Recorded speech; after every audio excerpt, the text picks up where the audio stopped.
नमस्कार। नमस्कार, मैं हूं राकेश, आप लोगों के सामने स्वागत करता हूं और उम्मीद करता हूं आप सब लोग बहुत अच्छे होंगे। एक छोटा सा इन्फॉर्मेशन अपडेट है आप लोगों के आगे। सीटेट 2024 के फॉर्म निकल चुके हैं। बहुत ही इंपॉर्टेंट अपडेट है। ये उन लोगों के लिए इंपॉर्टेंट है जो शिक्षक बनना चाहते हैं और अभी नए नए बच्चे हैं, है ना, जिन्होंने सीटेट क्लियर नहीं किया होगा। निश्चित रूप से आप नए हैं। अगर आप सीटेट क्वालिफाइड नहीं है तो आपके लिए अभूतपूर्व मौका है, बिकॉज बहुत टाइम बाउंड तरीके से, एक मिनट, बहुत टाइम बाउंड तरीके से ये एग्जाम फटाफट हो जाएगा। 17 तारीख मतलब आज ये फॉर्म निकल चुके हैं और 16 अक्टूबर तक ये फॉर्म फिलिंग स्टार्ट रहेगी। ऑनलाइन ये फॉर्म फिलिंग होगी और परीक्षा होगी ऑफलाइन। 1 दिसंबर को ये परीक्षा हो जाएगी। बहुत बढ़िया। 1 दिसंबर की डेट इंपॉर्टेंट, मतलब 1.5 से 2 महीने में आप लोग सीटेट क्वालिफाई कर जाएंगे। उसके बाद लाइफ टाइम के लिए आप टीचर या शिक्षक बनने की जो पात्रता है वो एलिजिबल हो जाएंगे और उस फॉर्म को अपने क्वालिफिकेशन के अनुरूप भर सकते हैं। इसके लिए एलिजिबिलिटी क्या होनी चाहिए? इसके लिए वो बच्चे एलिजिबल होते हैं जो एनसीटी के द्वारा अप्रूव्ड कोर्सेज में एनरोल्ड होते हैं या उनको कर चुके होते हैं। एनसीटी बताएं तो हमारे शिक्षक बनने की पात्रता निर्धारित करने वाला सबसे बड़ा निकाय है, national council for teacher education, है ना। वो निर्धारित करता है कि किस किस पद के लिए कौन सा कोर्स करना जरूरी है। जैसे प्राथमिक के लिए आप 2 वर्षीय डिप्लोमा करते हैं, जिसको अलग अलग जगहों पे ईटी या डीएलएड या बीटीसी जेबीटी के नाम से जाना जाता है। फिर बीएड आता है हायर क्लासेस के लिए, है ना, अलग अलग। फिर बीएलएड, बहुत सारे कोर्सेज हैं जो एनसीटी की तरफ अप्रूव्ड है, जिस और बच्चा उसमें एनरोल्ड है तो इस फॉर्म को फिल कर सकता है। अगर आप फर्स्ट ईयर में भी हैं तो भी इस फॉर्म को फिल कर सकते हैं और ये परीक्षा दे सकते हैं। आसान सी परीक्षा है, बहुत आसान सी परीक्षा है। अगर हम कंपेयर करें मुख्य परीक्षाओं के लिए जो शिक्षक बनने के लिए इंपॉर्टेंट होती हैं, तो ये कुछ भी नहीं है। अगर आपने अपने 2 वर्ष के बीएड में या जेबीटी में या डीएलएड में थोड़ी भी पढ़ाई की होगी तो पहले तो सीधे सीधे ही हो जाएगा। सिर्फ प्रीवियस ईयर करना है, अपनी करिकुलम बुक की बुक देखनी, उसी से हो जाएगा 99.99%। स्टिल आपको लगता है कि आपको और नीड है तो आप प्रीवियस ईयर की कोई भी अच्छी बुकलेट लीजिए। कुछ भी कंटेंट मैं दूंगा टेलीग्राम ग्रुप में, मैं बताने जा रहा हूँ क्या क्या चीज़ें डालूंगा, वो भी आप कर लेंगे तो इजीली इजीली इजीली कर लेंगे क्वालिफाई। अगर अनरिजर्व कैटेगरी की बात करें तो इसमें 60% मार्क्स चाहिए होते हैं क्वालिफाई होने के लिए। 60% मार्क्स, 150 मार्क्स का पेपर है तो 90 नंबर चाहिए होते हैं।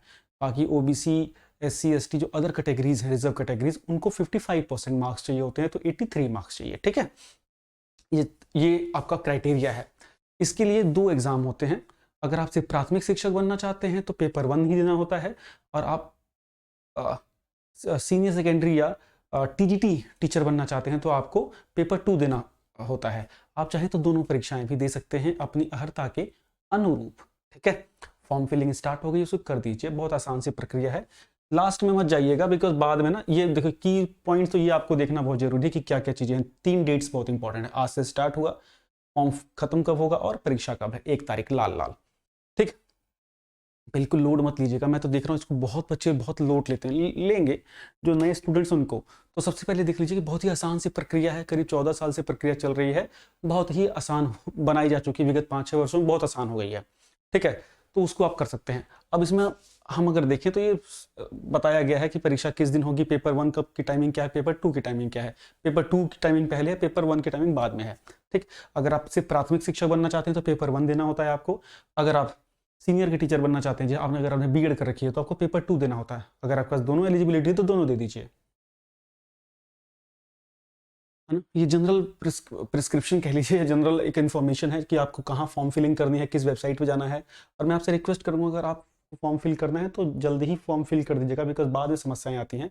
एक और चीज़, आपके डॉक्यूमेंट्स बहुत क्लियर होने चाहिए। इसमें इन्होंने क्लियरली बोला हुआ है करेक्शन नहीं हो पाती है। तो अगर फ़ी आपने भर दी, कन्फर्म हो गया पेज, तो फिर करेक्शन नहीं हो पाएगी। इसलिए फ़ी पे करने से पहले प्रीव्यू जरूर देखिएगा, आपने जो डिटेल भरी है वो आपके डॉक्यूमेंट्स के अकॉर्डिंग है कि नहीं है ना। बहुत दिक्कत आती है, बिकॉज एक बार आपने ये कोर्स कर, आपने ये एग्जाम पास कर लिया तो लाइफ टाइम आपको दोबारा सीटेट देने की नीड नहीं है। मन करे तो दे दो, अलग बात है, लेकिन नीड नहीं है। लाइफ टाइम के लिए वैलिड होता है ये प्रमाण पत्र। ठीक है ना, तो इसको बहुत ध्यान से हमें फिल करना पड़ता है। हमारा जो कैटेगरी का सर्टिफिकेट कैसा है, में क्या नाम है, या कहीं भी कोई गड़बड़ हो रही थी तो पहले उसको करेक्ट बिल्कुल करवा लीजिएगा। ठीक, अब देखिए फटाफट, ये जनरल से चीज़ें हैं जो हो जाएंगी, बहुत बड़ी फाइट नहीं है। फी कितनी है अब देख लीजिए आप लोग, पेपर 1 के लिए, पेपर 2 के लिए, दोनों के लिए कितनी कितनी है। इसके बाद हम चलते हैं सिलेबस के ऊपर। अगर हम बात करें तो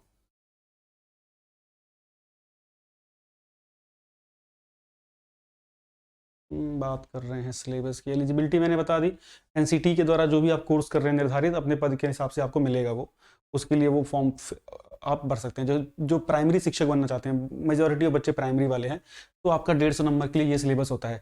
3 विषय इसमें कंपलसरी होते हैं, 2 ऑप्शनल होते हैं। उसमें आप 2 कंपलसरी विषय हैं लेकिन उसमें ऑप्शन आपको मिल जाते हैं, जैसे कि बाल मनोविज्ञान है ना, और पाठ्यक्रम के ऊपर कार्य चीज़ें जो होती हैं, चाइल्ड CDP बोलते हैं साधारण भाषा में इसको, चाइल्ड डेवलपमेंट एंड पेडागोजी, वो 30 मार्क्स की आती है। गणित 30 मार्क्स का आता है, और पर्यावरण अध्ययन 30 मार्क्स का आता है। उसके बाद 2 भाषाएं, और ये 2 भाषाएं जो भारत की जो 18 भाषाएं हैं संवैधानिक, उसमें से कोई भी 2 भाषाएं आप चुन सकते हैं। अमूमन लोग जो हैं वो हिंदी और इंग्लिश ले लेते हैं। आप किसी पर्टिकुलर स्टेट से हैं तो स्टेट की भी सेकंड लैंग्वेज रख सकते हैं। तो ये 150 मार्क्स का होता है, नेगेटिव मार्किंग नहीं होती है, 90 नंबर चाहिए होता है। सिंपल सी बात है, ठीक है। अगर आप पेपर 2 भी देना चाहते हैं तो पेपर 2 का सिलेबस है, देखिए ये CDP इसमें भी कंपलसरी है। अब देखिए जो लोग सोशल साइंस या इंग्लिश वगैरह, जो सोशल साइंस के टीचर बनना चाहते हैं या हिंदी के बनना चाहते हैं, वो सोशल स्टडीज़ वाला सब्जेक्ट ले सकते हैं। जो मैथमेटिक्स या नेचुरल साइंस से रिलेटेड है वो मैथमेटिक्स का सब्जेक्ट ले सकते हैं। 60 मार्क्स का होता है इसमें ऑप्शन, और वही 2 लैंग्वेज यहाँ पे भी आ गई, हिंदी ले लो, इंग्लिश ले लो, संस्कृत ले लो, कुछ भी ले लो। तो ये हमका सेकेंडरी वालों के लिए, जो 6ठी से 8वीं या 10वीं तक के लिए जो लोग जाते हैं उसके लिए होता है। TGT के लिए CTET की कोई नीड नहीं होती है, ये क्लियर देख लीजिए। मैं इसको बहुत लिमिटेड इसलिए बता रहा हूँ बिकॉज ये परीक्षा ना मतलब इतना ही अटेंशन भी डिजर्व करती है ना। CTET के ऊपर तो मैं जल्दी लेक्चर्स भी नहीं बनाता, लेकिन ये इन्फॉर्मेटिव वीडियो इसलिए बनाना था बिकॉज जो बच्चे अभी एनरोल्ड हैं, अभी अपने कोर्सेज को कर रहे हैं, उनको ये पता होना चाहिए कि हमें इसको फॉर्म को फिल करना है और जल्दी से इस एग्जाम को लेकर निकलना है, ठीक है। उसके बाद बाकी सारी जनरल इंफॉर्मेशन हैं। अब देखिए 2-3 चीज़ें, इसकी PDF टेलीग्राम ग्रुप में डाल दी गई। टेलीग्राम ग्रुप अगर आपने ज्वाइन नहीं किया तो कर लीजिएगा, एम विद राकेश के नाम से टेलीग्राम ग्रुप आपको दिखेगा, है ना।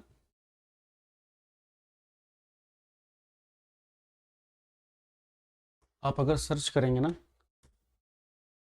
एम विद राकेश करीब टेलीग्राम पे मिल जाएगा। उसमें ये PDF डाल दी गई है, खासतौर से टीचिंग संबंधी एग्जाम और PC संबंधी एग्जाम के लिए इंफॉर्मेशन उसमें और मटेरियल उसमें दिया जाता है खासतौर से। और जो भी हर चीज़ का वीडियो नहीं बना पाते तो वो चीज़ें वहाँ होती हैं। इसके साथ साथ मैं आपको अपने पहले के हैंड रिटन कुछ नोट्स दे दूंगा CDP के और पेडागोजी के, तो अगर आप वो कर लेते हैं और कुछ माइंड मैप्स भेज दूंगा तो आपका CDP और EVS लगभग कवर हो जाएगा, है ना। अमूमन बच्चों को उन्हीं में दिक्कत आती है, इंग्लिश हिंदी में क्या ही दिक्कत आएगी यार, है ना। आप थोड़े भी अगर आप सिंसियर हैं तो जो मैथमेटिक्स होती है वो भी बहुत प्राइमरी लेवल की होती है, मतलब 7वीं 8वीं लेवल तक की होती है, तो आपको आसानी से हो जाएगी। तो 90 नंबर लाना, थोड़े भी सिंसियर रहे हो टीचर बनने के लिए तो ईजिली हो जाएगा। बहुत से लोग इसको बहुत बढ़ा चढ़ा के और इस तरह के क्रिएट कर देते हैं कि बच्चा थोड़ा पैनिक हो जाए। पैनिक बिल्कुल नहीं होना है, एक वॉक है ये। असली परीक्षा आपकी इंतजार करती है इस परीक्षा के बाद, है ना। लेकिन कैसा भी है इस परीक्षा को तो क्वालिफाई करना है, तो पहली चोट में इसको निकालो, कॉन्फिडेंस बिल्डअप होगा। लिमिटेड मटेरियल के साथ काम करना है, प्रीवियस ईयर यूज़ करना है, ये देना है सफिशिएंट। मेरी पहले बुक थी, मैं उसकी सॉफ्ट कॉपी कोशिश करूंगा कि मैं आप लोगों को दे सकूं। उसमें मैंने 600 क्वेश्चंस का संकलन किया था, हिंदी इंग्लिश दोनों भाषाओं में एक्सप्लेनेशन के साथ, सफिशिएंट, उससे बाहर कुछ आता ही नहीं। तो लिमिटेड चीज़ पढ़िए, अपने करिकुलम की बुक्स पढ़िए, और बड़े शिक्षण के मुख्य लक्ष्य तक, टीचर बनने के मुख्य लक्ष्य तक पहुंचने के लिए इसको फटाफट निपटाइए, और आगे की परीक्षाओं में आपका हमारा आमना सामना होगा, वहाँ असली प्रिपरेशन होती है वहाँ वो स्टार्ट हो गई, ठीक है। तो चैनल पहली बार है तो सब्सक्राइब कर दीजिएगा चैनल को, बिकॉज ये चैनल टोटली डेडिकेटेड है टीचिंग संबंधी परीक्षाओं के लिए। और अगर अब तक आपने इसको सब्सक्राइब नहीं किया है तो जरूर कर दीजिएगा, अपने दोस्तों तक जो आप CTET का एग्जाम देने जा रहे हैं उन तक ये वीडियो जरूर भेज दीजिएगा। इससे रिलेटेड आपको बहुत इंपॉर्टेंट कंटेंट्स आने वाले समय में मिलने वाले हैं। Thank you so much, bye bye.